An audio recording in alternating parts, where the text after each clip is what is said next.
जारी हर युवा को काम और हर हाथ को पैसा। अपराध मुक्त भारत, सशक्त भारत, सबका सम्मान, सबका सम्मान। अडानी अंबानी गरीबों के बराबर कर दोगे लग रहा है। अमीर गरीब का जीवन स्तर एक होगा, हमारा काम वहाँ होगा 2024 में।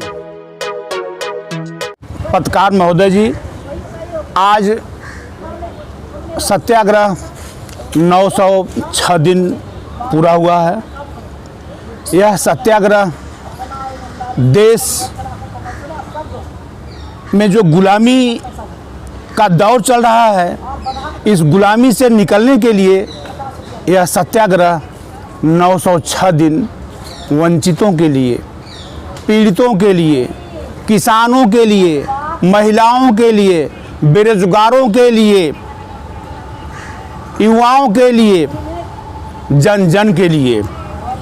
क्या बात कर रहे हो आप? यह सत्याग्रह चल रहा है। आज़ाद हुए हमारा देश जो है 75-76 साल हो गए। आप कह रहे हो कि क्या नाम आज़ाद कराना देश को।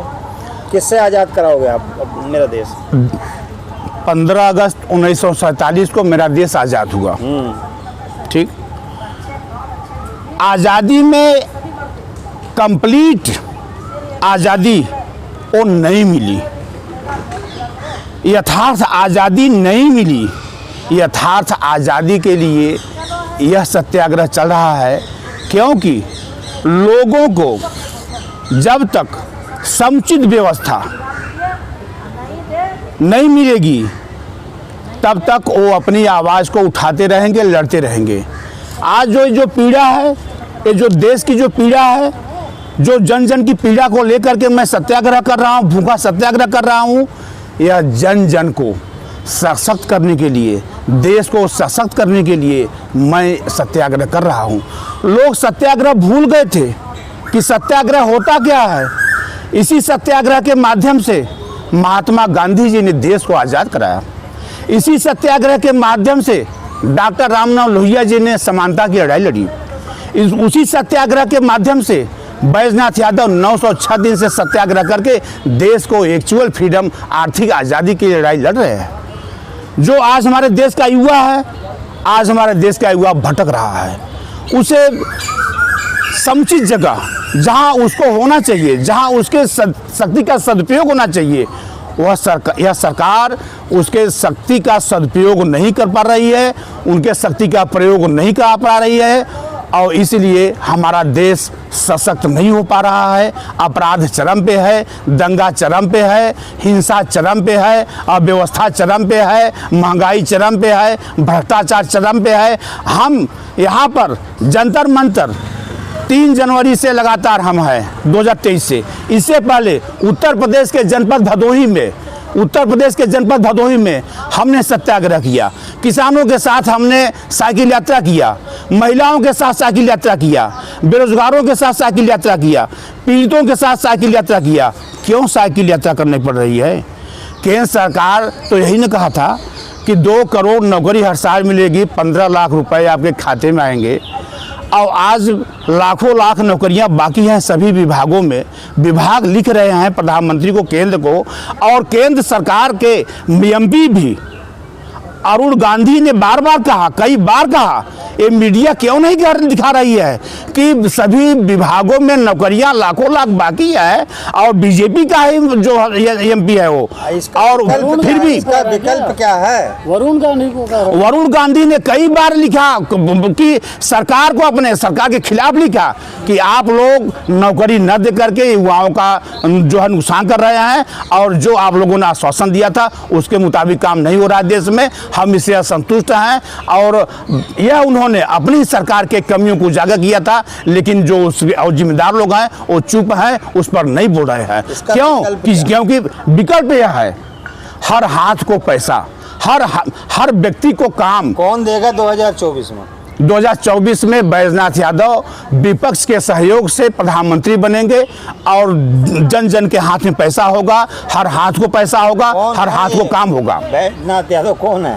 Baijnath Yadav advocate supreme court, सशक्त समाजवादी पार्टी के राष्ट्रीय अध्यक्ष है, जो पीड़ित है, जो पीड़ा है उनको देश में, जो सत्याग्रह कर रहे हैं, जो देश के लिए समानता की लड़ाई लड़ रहे हैं, जो लोगों को हक अधिकार दिलाने के लिए सत्याग्रह कर रहे हैं, जो भूखा सत्याग्रह कर रहे हैं, वो बैजनाथ यादव हैं। जो आपके सामने बैठ करके बोल रहे हैं वो बैजनाथ यादव हैं, जो ये देश के लोगों से आह्वान करते हैं कि 2024 में आप लोग सावधान हो जाओ, इस तानाशाही सरकार को हटा दो, नहीं तो आप लोग जैसे जंतर मंतर से लोगों को मार के हटा दिया जा रहा है, तो हम लोग गली मोहल्लों में, गांव में भी नहीं बोल पाएंगे। वहां पे साजिश रची जा रही है कि हम लोग अपने स्थानीय स्तर पे न बोल पाए, जंतर मंतर तो लोगों को पहुंचना बहुत दूर हो जाएगा, क्योंकि आज की स्थिति जंतर मंतर की देखी जा सकती है, केंद्र सरकार की तानाशाही देखी जा सकती है, प्रदेश में देखी जा सकती है कि जो तानाशाही आज है पूरा देश देख रहा है। मीडिया के ऊपर अभी तक किसी भी सरकार में मीडिया के ऊपर प्रश्न क्यों नहीं लगा,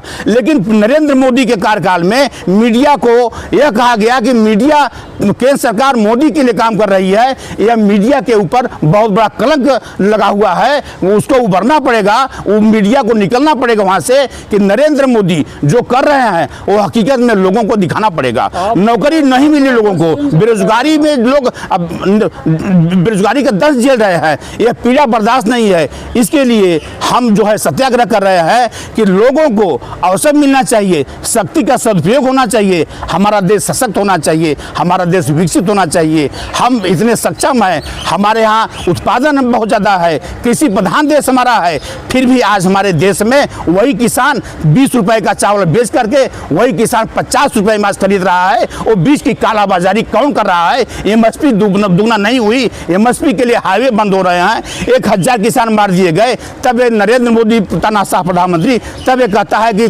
तीनों काला कानून वापस होगा, बीच में मरने वालों के लिए नहीं बोला।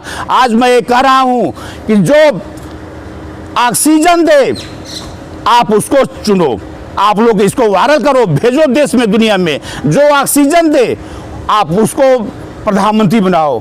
जो ऑक्सीजन के अभाव में तड़पा करके मार दिया है, उसको एक दिन के लिए भी प्रधानमंत्री रहने का अधिकार नहीं रह गया है, उसको इस्तीफा दे देना चाहिए नैतिकता के आधार पे, क्योंकि अस्पतालों के बाहर लोग तड़प करके मर गए, अस्पतालों में भर्तियां नहीं हुई। कौन ऐसा है कि जो नहीं जानता कि अस्पतालों में क्या हुआ? और अभी भी व्यवस्था नहीं है। हमारे देश में कोई आपदा आएगी तो इसके लिए संसाधन नहीं है, मेडिकल नहीं है, डॉक्टर नहीं है और नए संस्थान नहीं खोले गए। आज हमारे इस देश की स्थिति बहुत कमजोर है। ऐसी तानाशाह सरकार को हटाने की जरूरत है, जो आज बांटने काम करे, जो संवैधानिक आकर नहीं कर रही है। इसीलिए मैं कह रहा हूं विपक्ष से कि विपक्ष के लोगों, मैं कह रहा हूं कि मैं प्रधानमंत्री बनूंगा 2024 में। इसलिए कह रहा हूं कि मैंने 906 दिन से सत्याग्रह किया है। सत्याग्रह इसलिए किया है कि आप लोग ये जान जाओ कि आज देश में सत्याग्रह क्यों किया जा रहा है। आज़ाद भारत में सत्याग्रह को करने की क्या आवश्यकता है? आज़ाद भारत में प्रतनता दिखाई दे रही है, गुलामी दिखाई दे रही है, आज बोलने के लिए मुश्किल हो रहा है, लाठियां चल रही हैं। इसलिए जो है तानाशाही सरकार को हटाने के लिए ये सत्याग्रह करना पड़ रहा है, जिससे कि आप लोगों के सहयोग से ही ये सत्याग्रह आगे बढ़ेगा और तानाशाही खत्म होगी। देश में इतना विकास हो रहा है और आप विपक्ष वालों का काम है कि मतलब जो है सरकार को बदनाम करना। आप बताइए, विकास गिनाइए, कितने लोगों की नौकरी लगी? जो 2 करोड़ नौकरी लगनी थी वो 2 करोड़ की कुछ तो औसत बताएंगे। 2 करोड़ की नौकरी 2 करोड़ की नौकरी प्रधानमंत्री ने 14 में भी अलापा, 19 में भी राग अलापा, तो 2 करोड़ जब कहा उन्होंने तो दिया कितना? कुछ आंकड़ा है आप लोगों के पास? आप लोग बताएंगे कि कर दिया। युवाओं की कमाई, देश में हर व्यक्ति की कमाई डबल तिबल हो गई, किसानों की एमएसपी डबल हो गई, किसानों की एमएसपी डबल हो गई, कमाई डबल हो गई, जीविकोपार्जन मुश्किल हो गया है, लोगों का जीविकोपार्जन मुश्किल हो गया है। लोग दंश झेल रहे हैं बेरोजगारी का, लोग मर रहे हैं और कह रहे हैं कि आमदनी दुगुनी हो गई। कमाई बढ़ गई। जब तक रोजगार नहीं दिया जाएगा तब तक लोगों के हाथ में पैसे नहीं होंगे। और हमारी सरकार आएगी 2024 में तो रोजगार सभी हाथ को, और जिनको रोजगार नहीं होगा उनको अलाउंस मिलेगा, भत्ता मिलेगा, बेरोजगारी भत्ता मिलेगा। आपकी क्या रूपरेखा होगी इस जो है महंगाई और बेरोजगारी भ्रष्टाचार से, कैसे आप मुक्त करेंगे देश को? देखिए, सबसे बड़ा कदम क्या होगा, आप बताइए। आप हमारा कदम यह होगा कि स्टैंडर्ड ऑफ लिविंग जो है वह बिल्कुल इक्वल हो। इक्वल स्टैंडर्ड ऑफ लिविंग पर मेरा काम चल रहा है। जो असमानता है, जो जीवन शैली में असमानता है, जो बड़े लोगों में, अमीर में और गरीब में जो असमानता है, उस खाई को पाटने के लिए सत्याग्रह हो रहा है कि स्टैंडर्ड ऑफ लिविंग, जीवन स्तर समान होना चाहिए। समान के लिए मैं भत्ते की बात कर रहा हूँ, समान लाने के लिए मैं रोजगार की बात कर रहा हूँ, समान लाने के लिए मैं एमएसपी की बात कर रहा हूँ, समान लाने के लिए मैं समानता की बात कर रहा हूँ, संवैधानिक बात कर रहा हूँ। मोदी जी नहीं कर रहे हैं। मोदी जी लोगों को बेरोजगार कर दिए, नौकरी नहीं दिया। जो लाखों लाख नौकरियां बाकी है सभी विभागों में। विभाग चिल्ला रहा है समय से काम नहीं हो रहा है। हम भदोही जिले में साइकिल यात्रा के दौरान जब हम भदोही तहसील में गए थे, वहां के वकील चिल्ला रहे हैं हमको दलालों से बचाइए। यह सिर्फ भारतीय जनता पार्टी के शासनकाल में हुआ है।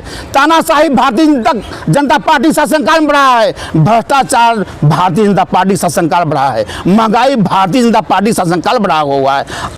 असमानता भारतीय जनता पार्टी शासनकाल बढ़ा हुआ है। संविधान भारतीय जनता पार्टी शासनकाल में खतरे में है। बताइए आप जो है 2024 में प्रधानमंत्री बनेंगे, आपका घोषणा पत्र क्या होगा? युवाओं के लिए क्या घोषणा पत्र जारी करेंगे? हर युवा को काम और हर हाथ को पैसा।